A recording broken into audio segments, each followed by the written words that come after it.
साहब जी गाड़ी लगा दी थी, खाना खा लूँ? ये खाना वाना बाद में खाना, पहले बाहर ट्रक में रेस्टोरेंट का सामान आया है उसको निकलवाओ, किचन में लगवाओ, जा जल्दी। Hello sir. आइए रूपा जी, आइए, नमस्कार, कैसी हैं? मैं बढ़िया। वो मेरे रेस्टोरेंट की बुकिंग थी यहाँ पे। जी जी, मुझे याद है आपकी हमारे रेस्टोरेंट में बुकिंग थी, तो कब की करवानी है बुकिंग आपको? साहब जी ट्रक से सारा सामान भी उतरवा दिया, अब खाना खा लूँ? खाना वाना बाद में खा लियो, पहले मैडम आई है, मैडम के लिए चाय लेकर आ जा। साहब जी चाहे तो वेटर करवा देगा ना, मैं खाना खा लेता हूँ, भूख लग रही थी। तेरे में अक्ल है या नहीं है? सामने क्लाइंट खड़ा है और बहस कर रहा है। भाई जब वेटर नहीं है तभी तो तुझे कह रहा हूँ, थोड़ा तो समझाकर रोटी वोटी खा लियो, बाद में बीमार थोड़ी हो जाएगा एक दिन नहीं खाएगा तो। अरे रहने दीजिए ना, मुझे चाय कॉफी कुछ भी नहीं चाहिए, उनको खा लेने दीजिए।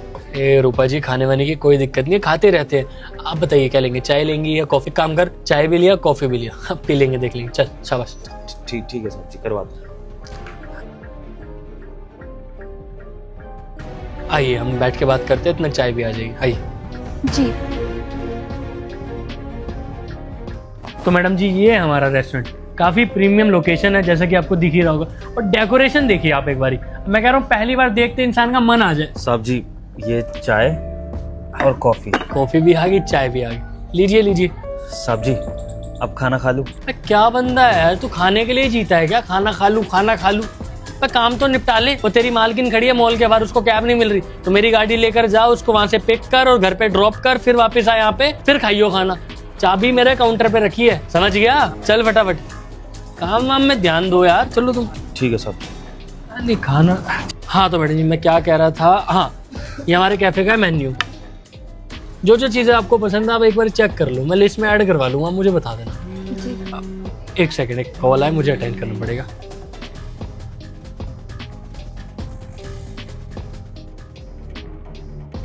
मैडम जी आपको कुछ और तो नहीं चाहिए ना? नहीं नहीं, मुझे और कुछ नहीं चाहिए। सुनिए, आप जरा बैठिए, आपसे कुछ बात करनी है। मैडम जी मैं यहाँ बैठूँ, आपको क्या बात करनी है? आप बोलिए, मैं सुन रहा हूँ। अरे बैठो तो सही, तभी तो बताऊंगी ना क्या बात करनी है। बैठो। मैडम जी लेकिन मैं यहाँ तो सब लोग बैठते हैं, मैं नहीं बैठ सकता यहाँ पे। अरे तुम्हारे साहब लोग भी ना कुछ भी नहीं कहेंगे, और मैं यहाँ की कस्टमर हूँ ना, मैं देख लूंगी, तुम बैठो। ठीक है मैडम जी।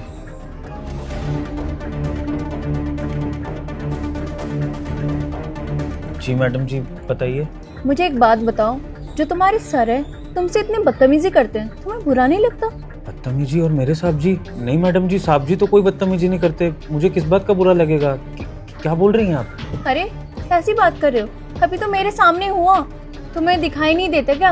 अरे मैं कब से यहाँ पे हूँ, तुम्हारा मालिक तुम्हें खाना खाने दे ही नहीं रहा, और ऊपर से ना काम पे काम दिए जा रहे हैं। अरे एक बात बताओ, तुम इस रेस्टोरेंट के गार्ड हो कि उनके पर्सनल गार्ड हो? मैंने देखा वो तुमसे ना अपना पर्सनल काम भी करवा रहे हैं, गलत नहीं है ये?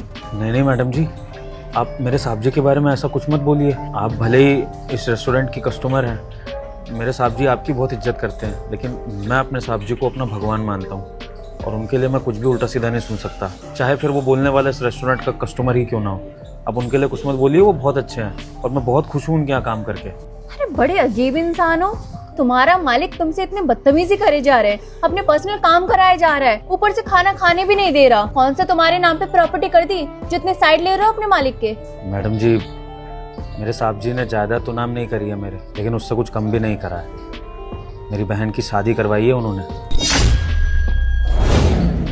रमेश ये पकड़ो पैसे। साहब जी इतने सारे पैसे क्यों? तुम तो मुझे बताओगे नहीं हैं कि तुम्हारी बहन की शादी है? कौन बताएगा? स्टाफ से सुनने में आ रहा तुम्हारी बहन की शादी है, इसलिए परेशान खड़े हो ना? नहीं साहब जी वो ऐसी बात नहीं।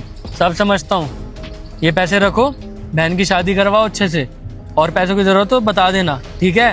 साहब जी आप सच में भगवान है मेरे लिए साहब जी। अरे भाई शर्मिंदा मत करो मुझे, जल्दी जाओ घर पे और तैयारियां शुरू करो, और पैसों की जरूरत हो तो मुझे बता देना, शर्माना मत, बोल देना आपकी बार। ठीक है साहब जी, बहुत बहुत धन्यवाद आपका, मैं जल्दी शादी करवा के आ जाऊंगा। पैदल कहाँ जा रहे हो? ये लो मेरी गाड़ी की चाबी और गाड़ी लेकर जाओ, घर पे मेहमान आते हैं, पता लगना चाहिए गाड़ी अपने पे। और टेंशन मत लेना, जितने दिन की छुट्टी चाहिए ले लो, पैसे नहीं कटेंगे, जाओ। हमारी बहन हमारी बहन है यार। ठीक है साहब जी, बहुत बहुत धन्यवाद। मैडम जी अगर साहब जी मुझे एक दिन खाना नहीं खाने दे रहे, मुझसे काम करा रहे हैं, तो क्या हो गया? वो तो मालिक का स्वभाव है कि वो अपने नौकर से काम कराएगा।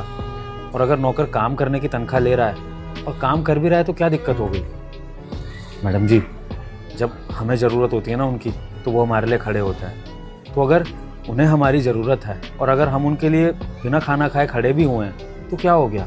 मैडम जी, नौकर और मालिक का रिश्ता ना भरोसे पर चलता है। अगर मालिक को नौकर पर भरोसा ना हो कि वो काम अच्छे से नहीं कर रहा है, उन्हें धोखा दे रहा है, तो फिर उनके मन में नौकर को लेके गलत ख्याल आएंगे। और अगर नौकर के मन में मालिक को लेके शक हो कि मालिक उनका फ़ायदा उठा रहा है, उनके साथ जोर ज़बरदस्ती कर रहा है, उनके साथ इंसाफ नहीं कर रहा है, तो ऐसे में नौकर के मन में मालिक के लिए बुरे भाव आएंगे और वो कभी भी ईमानदारी से काम नहीं कर पाएगा। तो मैडम जी, काम करने का एक ही उसूल है कि नौकर को मालिक पर भरोसा होना चाहिए और मालिक को नौकर पर भरोसा होना चाहिए। तो ऐसे ही ना, मुझे अपने साहब जी पर पूरा भरोसा है कि वो जो भी करते हैं मेरे भले के लिए।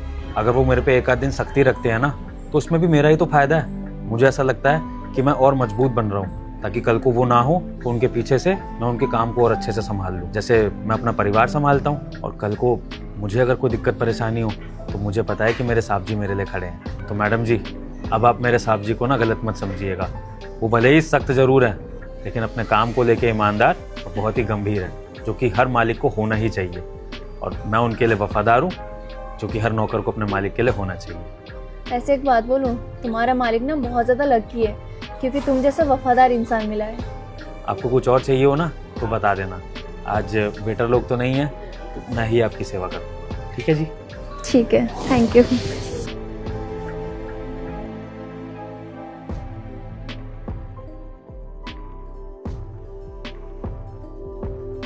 दोस्तों, जितने भी काम करने वाले एम्प्लॉयज़ ये वीडियो देख रहे हैं, इस वीडियो के माध्यम से हम उन्हें यही संदेश देना चाहते हैं कि अपने मालिक पर भरोसा रखें और उनके लिए वफादार रहें। क्योंकि जहाँ पर आप काम करते हैं वो आपकी सिर्फ काम करने की जगह ही नहीं, बल्कि वो आपके लिए एक मंदिर भी है, क्योंकि आपका काम आपका धर्म है। अगर आपको हमारी वीडियो का संदेश अच्छा लगा हो तो वीडियो को लाइक करिए, शेयर करिए और कमेंट सेक्शन में हमारी वीडियो कैसी लगी ये ज़रूर बताएं। Thank you.